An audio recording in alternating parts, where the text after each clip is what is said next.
Ажырашкандардын себеби 70-80% мен ону менен жашап зеригип кеттим дейт. Акмарал мынаудан Кудай сактасын. Көрдүңөрбү? Азимжанов. Ошого темпераментти карап, кызыгуу талантты карап өстүрсөңөр, билимди университетте окушта эле эмес, жеке жашооңарда дагы бактылуу жашоодун өзөгү эме экен, көп кырдуулук жана кызыгуунун көп кырдуулугу экен. Эми кол кармагында көтөрүлөт. Азыр мен силерге 3-4 түрдүү кызыгуусу көп адамды айттым, мынакей. Өзү бир кесипти аткарат, бирок ошол эле убакта мен айткан сайын колуңарды жума бересиңер. Бүктөй бересиңер, манжаңар. Эки колду көтөрүп тур.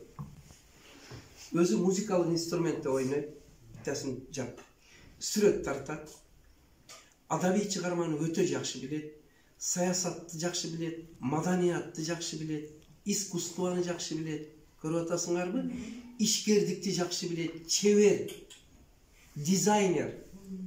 Андан кийин дагы мындай дыйканчылык, анан багыманчылыкты жакшы билет. Онта болду? Мана көп кырдуу деген адам бар. Субъект дегени, субъективдүү дегени эмненидир бир нерсенин мазмуну, касиети, жөндөмү, көз карашы анын ичинде болсо, бул субъективдүү болот. Түшүнүңөрбү? İnsan özünün tabiatı boyunca biyologiyalыk, andan keyin psikologiyalыk, madani jaktan alıp karaganda kanday bolot eken subjektif. Hazır onu men misal menen dalile berem. Kolumda algılam. Her birindin hiç kimge aytpagan sırrın var. Subjekt.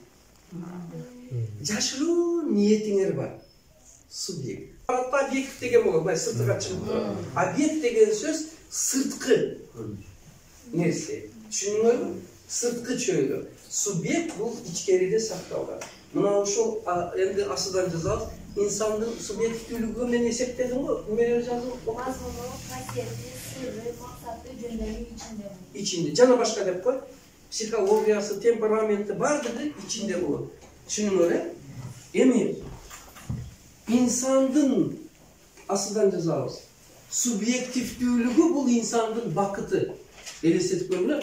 Nimeni oylusunlar sırtınlarga çıkıp dursa. Apasın. Dural. O şunday kinolar bolot ko mындай. Başkalarının içidegini körüp tura berет.